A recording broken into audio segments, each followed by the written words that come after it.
Hi students, இன்னைக்கு நம்ம வீடியோவில் வந்து 12th ஸ்டாண்டர்ட் யூனிட் 1 சப்ளிமெண்டரி தான் பார்க்க போகிறோம். ஃபஸ்ட்டு சப்ளிமெண்டரி என்ன அப்படின்னா God sees the truth but waits அப்படின்றது. ஸோ இந்த லெசனுடைய கதை சுருக்கத்தை இப்போ நம்ம ஃபஸ்ட்டு பார்ப்போம். அதுக்கடுத்து என்ன அப்படின்னா இந்த லெசனுடைய அந்த லைன் பை லைன் சம்மரி நமக்கு வரும். ஸோ இந்த ஸ்டோரி யாரை பற்றி அப்படின்னா ஒரு யங் மர்ச்சண்ட்டை பற்றி தான். ஒரு ஊரில், அதாவது ரஷ்யாவில் வந்து விளாடிமிர் அப்படின்ற ஒரு ஊர் இருக்குது. இங்கே வந்து ஒரு மெர்ச்சன்ட் இருக்காப்புல. ஸோ இந்த மெர்ச்சன்ட் வந்து என்ன பண்ணுறாரு அப்படின்னா அவருடைய சின்ன வயதில் வந்து கல்யாணத்துக்கு முன்னாடி வந்து நிறைய ட்ரிங்க்ஸ் பண்ணிவிட்டு ஹாப்பியாக டைம் வேஸ்ட் பண்ணிட்டு இருந்திருக்காரு. இதனால் அவருக்கு வந்து ஒரு மாதிரியான ஒரு கெட்ட பேர் ஊரில் இருந்தது. இருந்தாலும் கல்யாணத்துக்கு அப்புறம் அவர் திருந்திட்டார். திருந்தினதுக்கப்புறம் அவர் வந்து அவருடைய வியாபார விஷயமாக வெளியில் போக வேண்டியது இருந்தது. அப்படி வியாபார விஷயமாக வெளியில் போகும்போது அவங்களுடைய ஒய்ஃப் வந்து என்ன பண்ணாங்க அப்படின்னா, இல்லை நீங்கள் வந்து போகாதீங்க, எனக்கு வந்து ஒரு பேட் ட்ரீம் வந்துச்சு, நீங்கள் ரிட்டன் வரும்போது வயசான ஆளாக ரிட்டன் வர மாதிரி எனக்கு ஒரு கனவு வந்துச்சுன்னு சொல்கிறாங்க. பட் இதை வந்து அவர் காற்றுலேயே வாங்கிக்கிட்டல. என்ன பண்ணுறாரு அப்படின்னா அந்த மெர்ச்சன்ட் வந்து அடுத்த நாள் வந்து அவருடைய வியாபாரத்துக்கு கிளம்பி போயிடுறாரு. போன இடத்துல வந்து அவர் கூட இருந்த இன்னொரு மெர்ச்சன்ட் வந்து மர்டர் ஆகிடுறாரு. ஸோ யாரோ மர்டர் பண்ணிடுறாங்க. இது தெரியாமல் இவர் வந்து அடுத்த ஊருக்கு பயணம் செஞ்சுட்டு இருக்கும்போது அந்த ஊரில் உள்ள போலீஸ் வந்து இவரை வந்து கைது பண்ணுறாங்க. கைது பண்ணி சிறையில் அடைக்கிறாங்க. இவர் எவ்வளவோ கெஞ்சியும் இவருடைய வந்து நான் பண்ணலை அப்படின்னு சொன்னாலும் குற்றம் நிரூபிக்கப்பட்டதுனால இவர் வந்து என்ன பண்ணிடுறாங்க அப்படின்னா செய்யாத தப்புக்கு வந்து அந்த இடத்துல வேறு யாருமே கிடையாது, இவர் தான் இருந்தது அப்படின்றதுனால ஜெயிலில் தூக்கி போட்டுடுறாங்க. ஸோ ஜெயிலில் போட்டதுக்கப்புறம் இவர் டெய்லி ப்ரேயர் பண்ணுறாரு, கடவுளை மட்டும்தான் நம்புகிறாரு. ஒய்ஃப் கூட இவர் வந்து நம்பலை, இவர் தான் பண்ணியிருப்பாருன்னு சந்தேகப்படுறாங்க. பட் இது எல்லாத்துக்கும் தாண்டி இவர் என்ன பண்ணார் அப்படின்னா கடவுள்கிட்ட ப்ரேயர் பண்ணி 26 வருஷம் ஜெயில் வாழ்க்கையை வந்து அவர் வாழ்ந்தார். வாழ்ந்ததுக்கப்புறம் மறுபடியும் வந்து நிறைய கைதிகள் உள்ளே வராங்க. ஸோ சுரங்கத்தில் வந்து கைதிகள் எல்லாம் வேலை பார்த்துட்டு இருக்கும்போது எங்கேருந்து வந்தீங்க, எப்படி வந்தீங்கன்னு ஒவ்வொருத்தரும் ஒவ்வொரு கதையை சொல்கிறாங்க. அப்போ இன்னொருத்தர் வந்து இன்னொரு கைதி வந்து அவர் விளாடிமிரிலேருந்து வந்ததாக சொல்கிறாரு. ஸோ இவருடைய ஊர் அப்படின்றதுனால அங்கே எல்லோரும் எப்படி இருக்காங்க என்ன ஏதுன்னு கேட்கும்போது இவருக்கு நடந்த அந்த மர்டரை பற்றியும் கேட்காரு. அப்போது இவன் சொன்ன சில விஷயத்தை வச்சுட்டு இவன் தான் அந்த மர்டரை பண்ணியிருப்பான்ற சந்தேகம் இவருக்கு வருது. இன்னொரு நாள் பார்த்துக்கிட்டிங்கன்னா அந்த கைதி வந்து தப்பிச்சு ஓடுறதுக்கு வந்து பெரிய ஒரு குழி தோண்டிகிட்டு இருக்கான். அந்த விஷயத்தை வந்து இந்த மெர்ச்சன்ட் வந்து போட்டு கொடுக்கல. உடனே வந்து அவன் வந்து மனம் மாறி நான் செஞ்ச தப்பை வந்து ஒத்துக்கிட்டு அவன் வந்து சரண்டர் ஆகிறான். அதுக்கப்புறம் இவரை வந்து வெளியில் விடுறதுக்கு வந்து கவர்மெண்ட் ரிலீஸ் ஆர்டர் கொடுக்கு. பட் அந்த ஆர்டர் வரதுக்கு முன்னாடியே வந்து மெர்ச்சன்ட் இறந்துடுறாரு. ஸோ என்னதான் இருந்தாலும் உண்மை ஒரு நாள் வெளியில் வரும் அப்படின்ற ஒரு கதை அம்சத்தோட தீமோட இந்த கதையை நமக்கு எழுதியிருக்காங்க. ஸோ இந்த கதையோட ஒரிஜினல் டெக்ஸ்ட்டை நம்ம பார்ப்போம். 12th ஸ்டாண்டர்டில் எல்லா லெசனுக்கும் வீடியோ லெசன் வரும் அண்ட் லெக்சர் வரும், புக் பேக் கொஸ்டின்ஸு ஆன்சர் இது எல்லாமே நம்ம வீடியோவில் வரும். ஸோ இது வரைக்கும் நம்ம சேனலை சப்ஸ்கிரைப் பண்ணலாம், சப்ஸ்கிரைப் பண்ணிக்கோங்க. தொடர்ந்து வீடியோ பாருங்கள். On September 9, 1828 in Russia. So Leo Tolstoy அப்படின்றவர் தான் நமக்கு இந்த லெசனுடைய ஆத்தர். இவர் வந்து செப்டம்பர் 9, 1828 ரஷ்யாவில் பிறந்திருக்காரு. He is best known for the novels war and peace. இவருடைய நாவல் வந்து ரொம்ப ஃபேமஸ் ஆனது. அதில் ரொம்ப ஃபேமஸான நாவல்னு எதுன்னு பார்த்துட்டோம் அப்படின்னா வார் அண்ட் பீஸ் அப்படின்றதும் ஆனா கேத்தரினா அப்படின்றதும் தான் ரொம்ப பயங்கரமாக சேல்ஸ் ஆனது, ஃபேமஸ் ஆனதும் கூட. அப்புறம் இவர் வந்து இவருடைய ஒர்க் வந்து Tolstoy fiction include dozens of short stories and several novellas such as the death of Ivan Ilyich. இவர் எழுதின நாவலாஸ் அப்படின்றது நாவல்னால் கொஞ்சம் பெரிய சைஸில் இருக்கும். நாவலாஸ் அப்படின்றது வந்து கொஞ்சம் சின்ன சைஸில் ஒரே ரீடிங்கில் ரீட் பண்ணி முடிக்கக்கூடிய ஷார்ட் ஸ்டோரி மாதிரி இருக்கும். ஸோ இந்த மாதிரியான ஒர்க்கெலாம் ரொம்ப ஃபேமஸ் ஆனது. அண்ட் இவர் வந்து எப்போ இறந்தார் அப்படின்னா நவம்பர் 20, 1910 ரஷ்யாலே இறந்துட்டார். ஸோ ஆர்த்தர் நோட் அப்படின்றது வந்து இவ்வளோ போதும். நமக்கு ஆர்த்தர் நோட்லேருந்து வேறு எதுவும் கொஸ்டின்ஸ் வந்து எக்ஸாமில் வராது. பட் தெரிஞ்சு வச்சுக்கிறது அவசியம். அதனால் இந்த அளவில் நமக்கு இன்ட்ரடக்ஷன் கொடுத்துருக்காங்க, இதுவே நமக்கு போதுமானது. So supplementary unit 1 God sees the truth but waits. இங்கே என்ன அர்த்தம் அப்படின்னா கடவுள் உண்மையை காண்பார் ஆனால் காத்திருந்து தான் காண்பார் அப்படின்னு சொல்கிறாங்க. அப்போது இங்கே யாருடைய உண்மையை யார் பார்க்குறாங்க அப்படின்றத பற்றியும் இந்த லெசன் வந்து எந்த அளவுக்கு இருக்குது அப்படின்றத பற்றி லைன் பை லைனாக நம்ம பார்த்துடலாம். இதுதான் நமக்கு ஒரிஜினல் டெக்ஸ்ட்டு, இந்த மாதிரி தான் வரும்.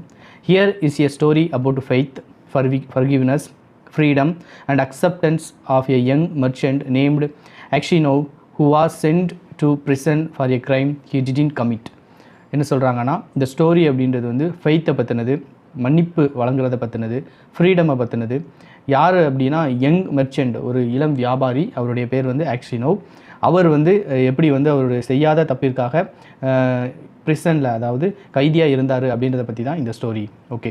இந்த town of Vladimir lived a young merchant named Ivan Dmitrich Aksionov. He had 2 shops and a house of his own. So இந்த கதை ஓப்பன் ஆகிறதுல வந்து விளாடிமிர் அப்படின்றது ரஷ்யாவில் இருக்கக்கூடிய ஒரு ஏரியா. இந்த ஏரியாவில் வந்து ஒரு யங் மெர்ச்சன்ட் இருக்கார். அந்த மெர்ச்சனுடைய நேம் வந்து இவன் டிம்ட்ரிச் அக்ஷினோவ் அப்படின்றது. இவர் வந்து தனக்கு சொந்தமாக 2 கடைகளும் ஒரு வீடும் வச்சுருக்காரு. Aksionov was a handsome fair haired curly headed fellow, full of fun and very fond of singing. When quite a young man, he had been given to drink and was riotous when he had too much. But after he married, he gave up drinking except now and then. So இந்த first பேராகிராஃபில் என்ன சொல்லியிருக்காங்க அப்படின்னா, ஆக்ஷினோ வந்து ஒரு நல்ல handsome, நல்ல பார்க்க அழகான ஒருத்தன், கேர்லிங் ஹேர் இருக்கும் அவனுக்கு. அவன் வந்து ரொம்ப ஹாப்பியாக இருக்கிறதுலையும் ஃபன் பண்ணுறதுலையும் அப்புறம் வந்து பாட்டு பாடுறதுலையும் ரொம்ப இன்ட்ரெஸ்ட் அவனுக்கு இருந்தது. அதே மாதிரி அவன் வந்து அதிகமாக வந்து குடிப்பான், நிறைய ஆல்கஹால் கன்சியூம் பண்ணுவான். ஸோ ஆல்கஹால் கன்சியூம் பண்ணுறது கொஞ்சம் கிடையாது, அளவுக்கு அதிகமாகவே அவன் கன்சியூம் பண்ணக்கூடிய ஒரு ஆள். One summer Aksionov was going to Nizhny fair and as he bade goodbye to his family, his wife said to him, "Even Timtrich, do not start today. I have had a bad dream about you." அப்போது ஆக்சினோ வந்து ஒரு ஃபேருக்கு கிளம்புறான். அங்கே fair அப்படின்றதுக்கு என்ன அர்த்தம் அப்படின்னா, இந்த சந்தைக்கு போகிற மாதிரி, உள்ளூருக்கு தேவையான பொருட்களை வெளியூரில் போய் வாங்கிட்டு வந்து இங்கே வியாபாரம் பண்ணுற மாதிரி. அப்படி கிளம்ப போகும்போது அவனுடைய ஒய்ஃப் என்ன சொல்கிறா அப்படின்னா, இல்லை நீங்கள் போகாதீங்க, அங்கே போனீங்க அப்படின்னா கண்டிப்பாக அங்கே வந்து ஏதாவது உங்களுக்கு ஒரு மாதிரி ஒரு பேட் ட்ரீம் எனக்கு வந்த மாதிரி இருக்குது, நீங்கள் போகாதீங்க அப்படின்னு அவர் சொல்கிறான். But Aksionov laughed and said, "You are afraid that when I get to the fair, I shall go and spare." அப்போ நான் மறுபடியும் அந்த ஃபேருக்கு போனேன் அப்படின்னா அங்கே வந்து ரொம்ப ஹாப்பியாக சந்தோஷமாக இருக்கிறதுனால திரும்ப குடிக்க ஆரம்பிச்சிடும், நீ பயப்படுற, ஆக்சுவலாக அந்த மாதிரிலாம் ஒன்றும் நடக்காது அப்படின்னு சொல்லிட்டு சொல்கிறான். His wife replied, "I do not know what I am afraid of. All I know is that I had a bad dream. I dreamed you returned from the town, and when you look off your cap, I saw that your hair was quietly grey." நான் வந்து ரொம்பலாம் பயப்படல, நான் பயப்படுறதெல்லாம் நான் கண்ட கனவுனால தான். என்னென்னா, நான் என்ன கனவு கண்டேன்னா, நீ இந்த ஃபேருக்கு போயிட்டு ரிட்டர்ன் நம்மளுடைய டவுனுக்கு வரும்போது உன்னுடைய ஹேர் வந்து வயசான மாதிரி நரைச்சி போயிடுது, நரைச்ச ஹேரோட தான் நீ திரும்பி வர மாதிரி நான் ஒரு கனவு கண்டேன் அப்படின்னு சொல்கிறான். உடனே ஆக்சினோ loft, "That's a lucky shine," said he. "See if I don't sell out all my goods and bring you some presents from there." அப்போ அவன் சொல்கிறான், இது ஒரு நல்ல ஒரு சைன் தான், நீயே இதை நினச்சி பயப்படுற, எல்லா திங்ஸையும் நான் விற்றுட்டு நான் சந்தோஷமாக வருவேன், அப்படி வந்து என்னுடைய திங்ஸ் வந்து விற்கிறேன்னா கூட கவலைப்படாத, உனக்கு நான் நல்ல ப்ரெசன்ட்ஸ் அங்கேருந்து கிஃப்ட்லாம் வாங்கிட்டு வருவேன் அப்படின்னு சொல்கிறான். So he said goodbye to his family and drove away. So goodbye சொல்லிவிட்டு அவன் அங்கேருந்து கிளம்பிடுறான். When he had travelled halfway, he met a merchant whom he knew and they put up at the same inn for the night. இன் அப்படின்னா restaurant அப்படின்னு அர்த்தம். They had some tea together and then went to bed in adjoining rooms. அப்போது இவன் போகிற டைமில் இன்னொரு மெர்ச்செண்ட்டும் இவனோட வராரு. அந்த மெர்ச்செண்ட் கூட இவன் என்ன பண்ணுறான் அப்படின்னா, 2 பேரும் டீ சாப்பிட்டுட்டு அன்றைக்கி நைட் அங்கேயே தங்கலாம், அந்த இன் அதாவது ரெஸ்டாரண்ட்லேயே தங்கலாம் அப்படின்னு முடிவு பண்ணுறாங்க. It was not Actionow's habit to sleep late, and wishing to travel while it was still cool, he aroused his driver before dawn and told him to put in the horses. அவன் என்ன சொல்லுவான் அப்படின்னா, அதாவது பகல் ஃபுல்லாக late நைட்டில் தூங்கிட்டு அடுத்த நாள் கிளம்பி போகிறது வந்து அஷினோடைய பழக்கம் கிடையாது. அடுத்த நாளே அவன் வந்து என்ன பண்ணுறான் அப்படின்னா, சூரியன் வந்து மறைவதுக்கு முன்னாடியே கிளம்பிட்டு பயணம் செய்கிறது தான் அவனுக்கு ரொம்ப பிடிக்கும். அதனால் அதுக்கு முன்னாடியே டிரைவரை ரெடி பண்ணிவிட்டு போகிறதுக்கு அவன் கிளம்பிட்டு இருக்கான். தென் he made his way across to the landlord of the inn, who lived in a cottage at the back, paid his bill and continued his journey. So என்ன பண்ணுறான் அப்படின்னா, அவனுடைய பில் எல்லாத்தையுமே கொடுத்துட்டு அவன் அங்கேருந்து கிளம்பிடுதான். When he had gone about 25 miles, he stopped for the horse to put. Actiono rested a while in the passage of the inn. Then he stepped out into the porch and ordering a samovar to be heated, got out a guitar and began to play. ஒரு 25 miles அங்கேருந்து போனதுக்கப்புறம் என்ன பண்ணுறான் அப்படின்னா, தன்னுடைய அந்த ஹார்ஸுக்கும் அவனுக்கும் கொஞ்சம் இலைப்பாறுதல் தேவைப்படுது. ஸோ ஹார்ஸுக்கு தேவையான சாப்பாடை கொடுத்துட்டு இவனும் தேவையான ஸ்நாக்ஸை எடுத்துக்கிட்டு அவனுடைய கிட்டார் எடுத்துகிட்டு அவன் வந்து ப்ளே பண்ணி கொஞ்சம் சந்தோஷமாக பாட்டு படிக்க ஸ்டார்ட் பண்ணுறான். Suddenly a troika drove up with tinkling bells and an official alighted, followed by 2 soldiers.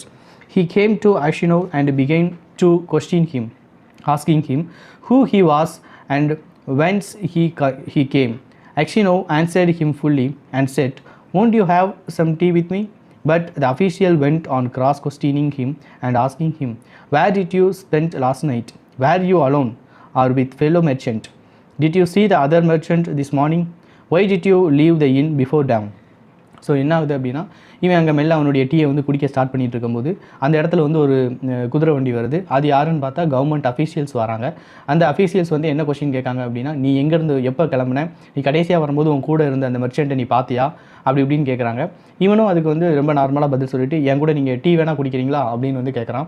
ஆனாலும் அவங்க ரொம்ப ஸ்ட்ரிக்டாக என்ன பதில் சொல்கிறாங்க அப்படின்னா, நீ இன்றைக்கி ஏன் வந்து இவ்வளோ சீக்கிரமாக கிளம்பி வந்த, அவரை ஏன் விட்டுட்டு வந்த அப்படின்ற மாதிரியான நிறையா கொஸ்டின் கேட்குறாங்க. Ashino wondered why he was asked all these questions, but he described all that had happened and then added, why do you cross-question me as if I were a thief or a robber? I am traveling on business of my own and there is no need to question me. ஏன் இப்படி மறுபடியும் cross question கேட்டுகிட்டே இருக்கீங்க, நான் உங்களுக்கு பதில் சொல்ல வேண்டிய அவசியம் என்ன இருக்குது, நான் என்னுடைய பொருளெல்லாம் வச்சுட்டு நான் ட்ராவல் பண்ணிட்டு போகிறேன், இதில் என்ன பிஸ்னஸ்க்காக நான் போயிட்டுருக்கேன், இதில் யாருக்கு என்ன நான் பதில் சொல்லணும், என்னை ஏன் ஒரு திருடன் மாதிரி கொஸ்டின் பண்ணிகிட்ருக்கீங்க அப்படின்னு நான் கேட்கான். Then the official calling the soldiers said, I am the police officer of this district and I question you because the merchant with whom you spent last night has been found with a throat cut. We must search your things. அப்போ அவர் சொல்கிறார், என்ன சொல்கிறார் அப்படின்னா, நான் வந்து ஒரு government official, அதாவது police officer, நீ நேற்று வந்து தங்கியிருந்த மர்ச்சன்ட் வந்து என்ன ஆகிட்டார் அப்படின்னா, அவருடைய கழுத்து வெட்டப்பட்ட நிலையில் இறந்துட்டார். ஸோ உன்னுடைய திங்ஸ் எல்லாத்தையுமே நாங்கள் சர்ச் பண்ணணும் அப்படின்னு சொல்லிட்டு சொல்கிறார். தே enter the house. The soldier and the police officer unstrapped Ashino's luggage and searched it. Suddenly the officer drew a knife out of a bag, crying, whose knife is this? அப்போ இவனுடைய things எல்லாம் search பண்ணும்போது police officer வந்து எதை பார்க்காரு அப்படின்னா, ஒரு knife பார்க்காரு. அந்த நைஃபை பார்த்த உடனே யாரோட நைஃப் இது அப்படின்னு கத்துறாரு. Ashino looked and seeing a blood-stained knife taken from his bag, he was frightened. அவன் வந்து அவனுடைய பையிலேருந்து ஒரு ரத்தம் வந்து கசிந்திருந்த ஒரு கத்தியை பார்க்கும்போது அவன் ரொம்ப பயந்துட்டான். How it is there in my blood on this knife? Ashino tried to answer but could hardly utter a word and only stammered, I don't know, not mine. Then the police officer said, this morning the merchant was found in a bed with his throat cut. You are the only person who could have done it. The house was locked from inside and no one else were there. Here is this blood-stained knife in your bag and your face and manner betray you. Tell me how you killed him and how much money you stole. அப்போ என்ன நடக்குது அப்படின்னா, இவன் அந்த கத்தியை பார்த்த உடனே பயப்பட ஆரம்பிச்சிடறான், நடுங்க ஆரம்பிச்சிடறான். உடனே அந்த போலீஸ் ஆஃபீஸர் சொல்கிறாரு, அந்த இடத்துல வந்து அந்த மெர்ச்சன்ட் வந்து கழுத்து அறுபட்ட நிலையில் இறந்துருந்தார். அவருடைய ரூம் உள்பக்கமாக பூட்டி இருந்தது. அந்த இடத்துல வேறு யாருமே கிடையாது உன்னையே தவிர. அப்போ இந்த விஷயத்தை நீ தான் பண்ணியிருக்கணும், நீ பயப்படுறத பார்த்தா நீ தான் பண்ணியிருப்ப அப்படின்றதும் அது காட்டி கொடுக்குது அப்படின்னு அவர் சொல்கிறார். Ashino swore he did not done it, that he had not seen the merchant after they had tea together. He had no money except 8,000 rupees of his own, and that the knife was not his, but his voice was broken, his face pale, and he trembled with fear as though he went guilty. உடனே ஆக்ஷனை வந்து என்ன சொல்கிறான்னா, பதில் சொல்கிறான், இல்லை நான் எடுக்கலை, இதை நான் எதுவுமே, நான் கொண்டு வந்த 8,000 தவிர என்கிட்ட வேறு எதுவும் கிடையாது, நான் எந்த கொலையும் பண்ணலை, நான் எதுவுமே வந்து அவர்கிட்ட வந்து திருடலை அப்படின்னு சொல்கிறாரு. இருந்தாலும் அவனுடைய கை கால்கள் வந்து நடுங்க ஆரம்பிச்சிருது. பட் இதை பார்த்தோன்னே போலீஸ்லாம் என்ன முடிவு பண்ணிடுறாங்க, இவன் தான் தப்பு பண்ணியிருப்பான் அப்படின்னு சொல்லிட்டு முடிவு பண்ணிடுறாங்க.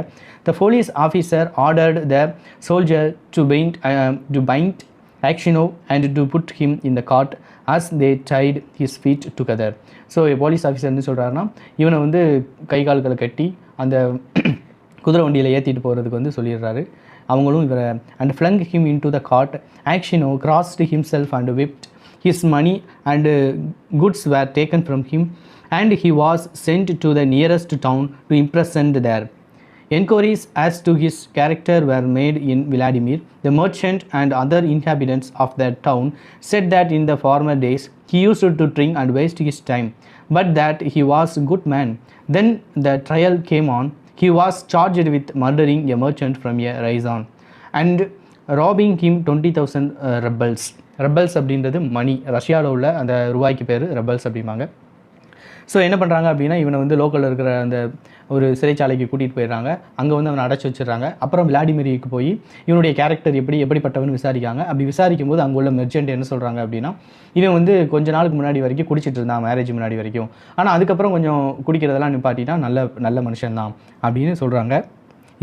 இருந்தாலும் கூட அவனுடைய கேஸ் வந்து அடுத்த நாள் எங்கே வருது அப்படின்னா ஹியரிங்க்கு வருது. அப்படி ஹியரிங்க்கு வரும்போது இவன் மேலே உள்ள தப்பு வந்து கன்ஃபார்ம் ஆகுது. உடனே இவனுக்கு வந்து ஒரு மெர்ச்சண்ட்டை கொன்னதுக்காகவும் அவங்ககிட்ட இருந்து 20,000 rupees வந்து திருடுனதுக்காகவும் இவனுக்கு வந்து தண்டனை அளிக்கப்படுது. His wife was in despair and did not know what to believe. Her children were all quite small. One was a baby at her breast. taking them all with her. She went to the town where her husband was in jail. At first, she was not allowed to see him, but after much begging, she obtained permission from the officials and was taken to him. When she saw her husband in prison dress and in chains, shut up with the thieves and criminals, she fell down and did not come to her senses for a long time. Then she drove her children to her and sat down near him. She told him of things at home and asked about what had happened to him. He told her all and she asked, what can we do now? So இங்கே என்ன நடக்குது அப்படின்னா, அவனுடைய மனைவியும் குழந்தைகளும் அவனை பார்க்குறதுக்காக ஜெயிலுக்கு வராங்க. அவனுடைய நிலைமை, அதாவது அவன் கை கால்களை கட்டி போட்டிருக்காங்க. அவன் வந்து மற்ற கைதிகளோடு இருக்கிறத பார்த்து என்ன நடக்குது அப்படின்னா, இவன் வந்து மயக்கம் போட்டு விழுந்துடுறான் அவனுடைய ஒய்ஃபு. அதுக்கப்புறம் முழிச்சு பார்த்து ரொம்ப 2 பேரும் கஷ்டங்களை ஷேர் பண்ணிக்கிறாங்க. இப்போ என்ன பண்ணலாம் அப்படின்னு கேட்காங்க. உடனே அதுக்கு அவன் என்ன சொல்கிறான், we must petition the Czar not to let an innocent man perish. So இன்னசென்ட்டுக்கு வந்து தவறு செய்யாதவன் என்றைக்குமே தண்டிக்கப்படக்கூடாது அப்படின்றத நம்ம வந்து சீசர்கிட்ட சொல்லணும். சீசர் அப்படின்னா அங்கே உள்ள ஆட்சியாளர் சொல்லணும் அப்படின்றான். His wife told him that she had sent a petition to the Caesar but it had not been accepted. நான் அதையும் பண்ணி பார்த்துட்டேன், ஆனால் நம்மளுடைய இதை யாரும் அக்செப்ட் பண்ணிக்கல அப்படின்னு ஒய்ஃப் சொல்கிறான். Aksionov did not reply but only looked downcast. உடனே என்ன பண்ணுறான், ஆக்ஷனோ வந்து அதை பார்த்துட்டு எதுவுமே பதில் சொல்லலை, கீழேயே பார்த்துட்டு இருக்கான். Then his wife said it was not for nothing, I dreamt your hair and turned grey, you remember you should not have started that day. And passing her fingers through his hair, she said, Vandya dearest, tell your wife the truth. Was not you who did it? அப்போ என்ன நடக்குது அப்படின்னா, இவன் வந்து wife வந்து ஹஸ்பண்ட்கிட்ட கேட்கா, நீ அன்றைக்கி கிளம்பும் போதே நான் வந்து உங்ககிட்ட கேட்டேன், நீ இந்த மாதிரி உன்னுடைய தலையில் வந்து நீ ரிட்டன் வரும்போது நரைச்சிருக்கும் அப்படின்னு சொல்லிட்டு. ஸோ அது வந்து எனக்கு ஒரு ஒரு இதாக தெரிஞ்சது, ஆனாலும் நீ கிளம்பி வந்த, நான் சொன்ன மாதிரியே நடந்துச்சு பார்த்தியா, உண்மையை சொல்லி என்ன நடந்துச்சு அப்படின்னு கேட்குறான். So you too suspect me, said Aksionov and hiding his face in his hands he began to weep. Then a soldier came to say that the wife and children must go away, and Akshino said goodbye to his family for the last time. அப்போது நீ கூட நீ நம்பலையா, நான் தான் சொல்கிறேன் எதுவும் பண்ணலைன்ட்டு அப்படின்னு இவன் அழுக ஆரம்பிச்சிடுறான். அதுக்கப்புறம் கொஞ்சம் நேரம் பேசிகிட்டு இருந்துட்டு அவனுடைய ஒய்ஃபு அவனுடைய குழந்தைங்க எல்லாருமே இவன்ட்டு பாய் சொல்லிட்டு கிளம்பிடுறாங்க. பட் அதுதான் லாஸ்ட் டைம். அதுக்கப்புறம் இவன் அவனுடைய ஒய்ஃபையும் குழந்தையும் பார்க்கவே இல்லை. when they were gone, Axino recalled what had been said, and when he remembered that his wife also had suspected him, he said to himself, it seems that only God can know the truth. It is to him alone we must appeal, and from him alone expect mercy. So இவன் என்ன சொல்கிறான் அப்படின்னா, இது வந்து என்னுடைய wife கூட என்னை நம்பலை, ஸோ நமக்கு வேறு வழியே கிடையாது, கடவுள் ஒருத்தர் தான், கடவுள் தான் நம்மளை காப்பாற்றணும்னு சொல்லிட்டு கடவுள்கிட்ட ப்ரே பண்ண ஆரம்பிக்கான். And Aksionov wrote no more petitions, gave up all hope and only prayed to God. அதுக்கப்புறம் அவனை விடுதலை செய்கிறதுக்கு எந்த பெட்டிஷனுமே அவன் போடலை, கடவுள் தான் பார்த்துக்கொடுன்னு அவன் கடவுளை நம்ப ஆரம்பிச்சிட்டான். Aksionov was condemned to be flogged and sent to the mines. So he was plucked with the knot, and when the wounds made by the knot were healed, he was driven to Zipria with other convict. So இவன் பண்ண தப்புக்காக சாட்டையை வச்சு இவன் அடிக்கிறாங்க. சாட்டையை வச்சு அடித்த காயம் ஆறுனதுக்கப்புறம் ஜிபேரியா அப்படின்ற ஒரு இடத்துல உள்ள சுரங்கங்களில் வேலை செய்கிறதுக்காக கைதிகளோடு இவனை அங்கே கூட்டிகிட்டு போயிடுறாங்க. For 26 years, Akshino lived as a convict in a Siberia. His hair turned white as snow, and his beard grew long, thin, and grey. All his meat went. He stooped, he walked slowly, spoke little, and never laughed, but he often prayed. 26 வருஷமாக அவன் அந்த சிறையில் இருந்துட்டான். அவனுடைய முடி, அவனுடைய மனைவி வந்து கனவு கண்டது மாதிரியே ஒயிட்டாக மாறிடுச்சு. அவனுடைய இளமை எல்லாம் போயிடுச்சு. ரொம்ப ஸ்லோவாக நடக்கான், ரொம்ப கொஞ்சம் தான் பேசுகிறான், சிரிக்கிறதே இல்லை, எப்போ பார்த்தாலும் ப்ரேயர் மட்டும் பண்ணிகிட்டு இருக்கான். இன் prison, Akshino learned to make boots and earned a little money with which he bought the lives of Jains. He read this book when there was light enough in the prison, and on Sundays in the Persian church he read the lessons, sang in the choir, for his voice was still good. The prison authorities liked Akshino for his meekness, and his fellow prisoner respected him. They called him grandfather and the giant. When they wanted to petition the prison authorities about anything, they always made Akshino their spokesman, and when there were quarrel among the prisoner, they have come to him and put things right and judge the matter. So இங்கே என்ன ஆகுது அப்படின்னா, இந்த மாதிரி 26 வருஷம் இவன் இருந்ததுனால அங்கே வந்து செருப்பு தைக்கவும் இந்த சில பூட்ஸ் அப்படின்னா இங்கே ஷூ தைக்கிறதுக்கும் ஷூ உருவாக்குறதுக்கும் கற்றுக்கிட்டான். அது மூலமாக கொஞ்சம் காசு சம்பாதிக்கான். அந்த சம்பாதிச்ச காசுனால அவன் வந்து ஒரு புக்கு வாங்கி அந்த புக்கை ரீட் பண்ணிகிட்டே இருக்கான். ஸோ இவனை வந்து எல்லாருமே என்ன பண்ண ஆரம்பிச்சிட்டாங்கன்னா ஒரு துறவி அப்படின்னும் வயசான கிராண்ட்மா தாத்தா அப்படின்னு கூப்பிட ஆரம்பிச்சிட்டாங்க. அப்புறம் அந்த ஜெயிலில் வேறு எதுவும் பிரச்சனை வந்துச்சுன்னா அங்கே உள்ளவங்க எல்லாருமே யார்கிட்ட தான் வந்து நிற்பாங்க அப்படின்னா ஜட்ஜ்மெண்ட் கொடுக்குறதுக்காக இவன்ட்ட தான் வந்து கேட்பாங்க. ஸோ அந்தளவுக்கு இவன் வந்து அங்கே வந்து ஒரு பெரிய ஆளாக மதிக்கப்பட ஆரம்பிச்சிட்டான். No news reached Actionos from his home and he did not even know if his wife and children were still alive. So அவன் வீட்டில் இருந்து 26 வருஷமாக எந்த இன்ஃபர்மேஷனுமே வரலை. அவனுடைய ஒய்ஃபு உயிரோடு இருக்காளான்னு கூட அவனுக்கு தெரியலை. One day a fresh gang of convicts came to the prison. In the evening, the old prisoner collected round the new ones and asked them what towns or villages they came from and what they were sentenced for. Among the rest, Actiono sat down near the newcomers and listened with downcast ear to what was said.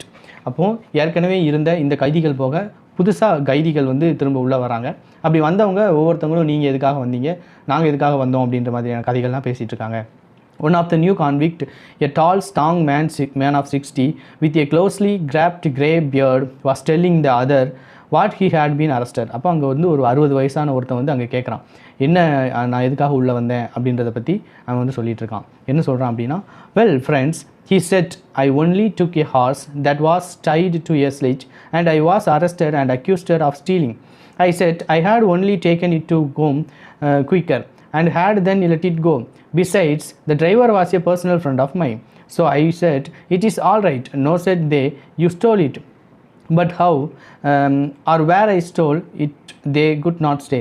I once really did something wrong and ought by right to have come here long ago. But that time I was not found time. Now I have been sent here for nothing all. Yeah, but it's lies. I am telling you, I have been Sebria before, but I did not long. என்ன சொல்கிறான் அப்படின்னா, எதுக்காக அந்த ஒரு 60 வயசான அந்த ஒரு grandpa வந்து இங்கே உள்ளே வந்தான் அப்படின்ற மாதிரி கதை சொல்லும்போது, எதுக்காக அந்த ஒரு 60 வயசான அந்த ஒரு கிராண்ட்பா வந்து இங்கே உள்ளே வந்தான் அப்படின்ற மாதிரி கதை சொல்லும்போது, அவன் வந்து அவனுடைய ஃப்ரெண்டோடைய குதிரை வண்டியை எடுத்துகிட்டு வந்தான். அந்த குதிரை வண்டியை வந்து வேகமாக வீட்டுக்கு எடுத்துகிட்டு வந்துடலான்ட்டு தான் வந்தான். ஆனால் எல்லோரும் சேர்ந்து என்ன பண்ணிட்டாங்க, நான் அதை திருடிட்டு வந்தேன்னு சொல்லிட்டாங்க, அதனாலே நீங்கள் உள்ளத்துக்கு போட்டுட்டாங்க அப்படின்ற மாதிரி ஒரு கதை சொல்கிறான். எல்லாருமே அதை கேட்டுட்ருக்காங்க. Where are you from asked someone. From Vladimir. My family are of all that town. My name is Makar and they also call me Semyonich. அப்போ இங்கே இன்னொருத்தர் சொல்கிறான், விளாடிமிரிலேருந்து நான் வரேன், என்னுடைய பேர் மஹர் அப்படின்னு சொல்கிறான். ஸோ விளாடிமிரிலேருந்து வந்த உடனே ஆக்ஷனோ என்ன பண்ணுறான், தன்னுடைய தலையை நிமித்தி பார்த்துட்டு யார் அதுன்ட்டு, tell me Semyonich, do you know anything of the merchants Aksionov of Vladimir, are they still alive. உனக்கு வந்து அந்த விளாடிமிரில் வந்து மெர்ச்சன்ட் பற்றி யாரையாவது தெரியுமா அப்படின்னு கேட்டோன்னே அதுக்கு அவன் பதில் என்ன சொல்கிறான், know them of course I do. The Aksionov are rich though their father in Siberia a sinner like ourselves. It seems as for you grandad how did you come here. அப்போ அவன் சொல்கிறான், ஏன் தெரியாமல், அதெல்லாம் எனக்கு தெரியுமே. அவன் வந்து இந்த மாதிரி இருந்தான். யார் அப்படின்னா ஆக்ஷனோ அப்படின்ற மாதிரி. அவன் வந்து இப்போ அவனுடைய இது வந்து இங்கே இருந்தால் கூட, செப்ரியாவில் இருந்தால் கூட அவங்க ஃபேமிலியெலாம் நல்லா தான் இருந்தாங்க, வைச்சாங்க அப்படின்ற மாதிரி அவன் சொல்கிறான். சொன்னதுக்கப்புறம் Aksionov did not like to speak of his misfortune. He only sighed and said, for my sins I have been in prison these 26 years. So அதுக்கப்புறம் நீ எப்படி உள்ளே வந்தேன்னு கேட்கும்போது அதுக்கு எந்த பதிலுமே சொல்லாமல் ஆக்ஷனோ என்ன பண்ணுறான் அப்படின்னா எழும்பி போயிடுறான். What sins asked Makar. But Aksionov only said, well I must have deserve it. He would have said no more but his companion told. So இல்லைப்பா எனக்கு தேவை தான் இது, நான் இங்கே வந்துட்டேன் அப்படின்னு சொல்லிட்டு எதுவுமே சொல்லாமல் எழுந்து போயிடுறான். பட் அவன் எதுக்காக உள்ளே வந்தான்றதை பற்றி மற்ற கைதிகள் வந்து சொல்லியிருந்தாங்க. The new comers how Aksionov came to be in Sebria, how someone had killed a merchant and had put the knife among Actiono things and Actiono had been unjustly condemned. இங்கே என்ன சொல்கிறாங்க அப்படின்னா, யாரோ ஒருத்தவங்க கொண்டுட்டு இவன் மேலே பழிய போட்டுட்டாங்க, அதனால இவன் வந்து தண்டனை அனுபவிக்கிறான் அப்படின்னு மற்றவங்க சொல்கிறாங்க. when Mahar Semiosh heard this, he looked at Actiono, slapped his own knees and exclaimed, well, this is wonderful, really wonderful, but how old you are grown, granted. அப்போ என்ன சொல்கிறான் அப்படின்னா, ஓ பரவாயில்லையே, ஆனால் அவனுக்கு இவ்வளோ வயசாகிடுச்சா அதுக்குள்ளே அப்படின்னு சொல்லிட்டு மகர் கேட்கான். The other asked him why he was so surprise and where he had seen Actiono before, but Mahar Semiosh did not reply. He only said, it's wonderful that we should meet here, let's. அப்போ என்ன சொல்கிறான் அப்படின்னா, அப்போ இதுக்கு முன்னாடியே உங்களுக்கு வந்து ஆக்ஷனோ வந்து தெரியுமா, தெரியும் அப்படின்னா எங்கே வச்சு பார்த்துருக்கீங்க எப்படி அப்படின்னு கேட்டதுக்கு அவன் எதுவுமே பதில் சொல்லலை. இட் இஸ் ஒண்டர்ஃபுல் அப்படின்னு மட்டும் சொல்லிட்டு விட்டுறான். These words made Actionos wonder whether this man knew who had killed the merchant. So she said, "Perhaps, Semenios, you have heard of that affair, or maybe you have seen me before." அப்போ இவனுக்கு இந்த மாதிரி சொன்ன உடனே இந்த இந்த மர்டரை பண்ணது யாராக இருக்கும் அப்படின்றது இவனுக்கு தெரியும் அப்படின்னு சொல்லிட்டு அவன் நினைக்கிறான். How could I help hearing? The world's full of rumors, but it's a long time ago and I have forgotten what I heard. இப்போ அது கேட்ட உடனே இதுக்கு என்ன பதில், மகர் என்ன பதில் சொல்கிறான் அப்படின்னா, இல்லை ரொம்ப நாளுக்கு முன்னாடி கேள்விப்பட்ட விஷயம், நான் கேள்விப்பட்ட விஷயத்தை கூட சொல்கிற அளவுக்கு கூட எனக்கு ஞாபகத்தில் இல்லை, ரொம்ப 26 years ஆகிட்டு அப்படின்னு சொல்கிறான். Perhaps you heard who killed the merchant, asked Ashino. So Aksionov வந்து என்ன கேட்கான் அப்படின்னா, யார் கொண்டானாங்களாவது உனக்கு தெரியுமா அப்படின்னு கேட்கான். உடனே மகர் laughed and replied, "It must have been him whose back the knife was found. If someone else hid the knife there, he is not a thief till he caught. As he says is how would one put a knife onto your back while it under your head, it would surely have woke up you." அதான் இங்கே என்ன சொல்கிறான் அப்படின்னா, ஒருவேளை அப்படி உன்னுடைய நாலேஜுக்கு தெரியாமல் உன்னுடைய திங்ஸ் உள்ள அந்த நைஃபை வச்சுருக்கான் அப்படின்னா, அவன் மாட்டிக்கிற வரைக்கும் அவன் வந்து குற்றவாளி கிடையாது, அவன் மாட்டினா தான் குற்றவாளி அப்படின்னு சொல்லிட்டு அந்த குற்றவாளிக்கு ஏதுவாக வந்து இவன் பேசுகிறான். இப்படி பேசின உடனே ஆக்ஷனோ என்ன பண்ணுறான் அப்படின்னா, என்னடா இவன் வந்து நமக்கு சப்போர்ட் பண்ணாமல் அந்த குற்றவாளிக்கு சப்போர்ட் பண்ணுறான், அப்போ ஒருவேளை இவன் தான் அதை பண்ணியிருப்பானோ அப்படின்ற டவுட் வந்து ஆக்ஷனோவுக்கு வருது. When Actiono heard these words, he felt sure this was the man who had killed the merchant. He rose and went away. All that night Actiono lay awake.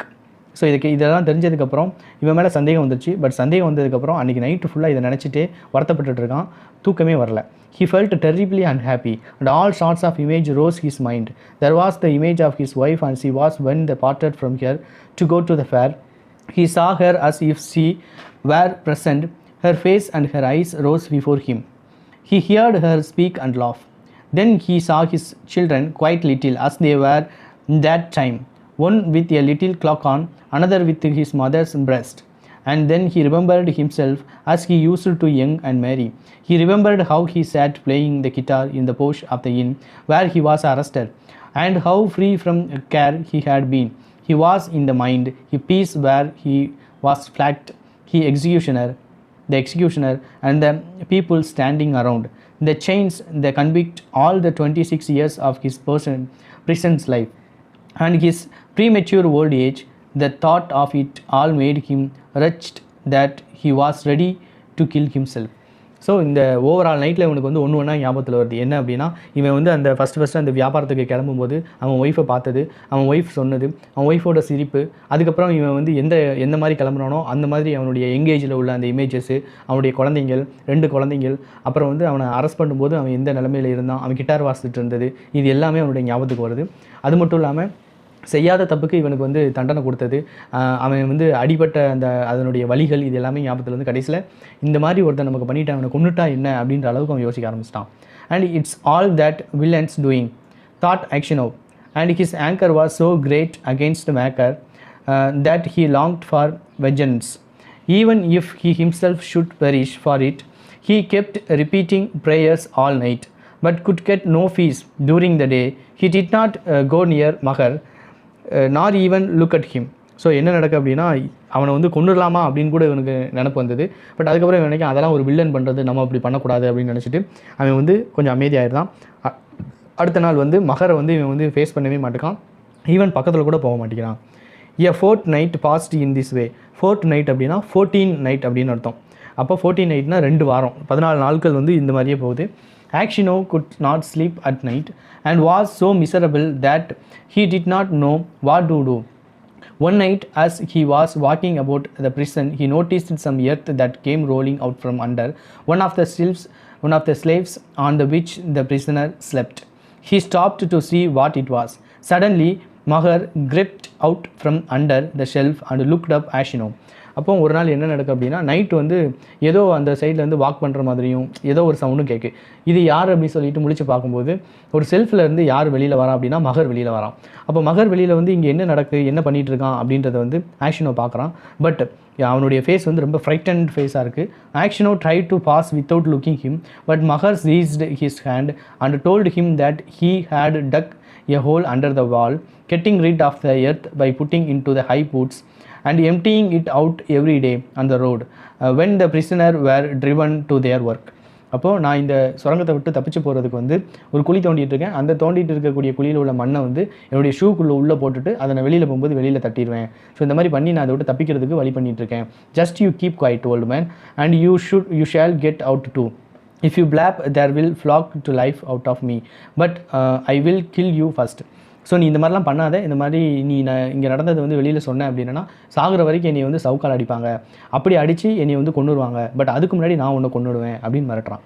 Actiono trembled with anger as he looked at his enemy.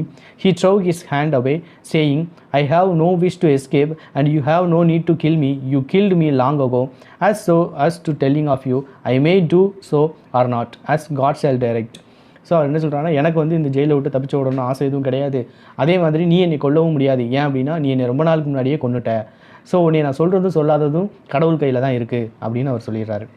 Next day, when the convict were let out to work, the convoy soldiers noticed that one or other of the prisoner emptied some earth out of his boots.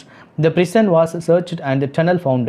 The governor came and questioned all the prisoner to find and who had digged the hole. They all denied and knowledge of it. Those who knew would not betray Makar, knowing he would be flogged almost the death.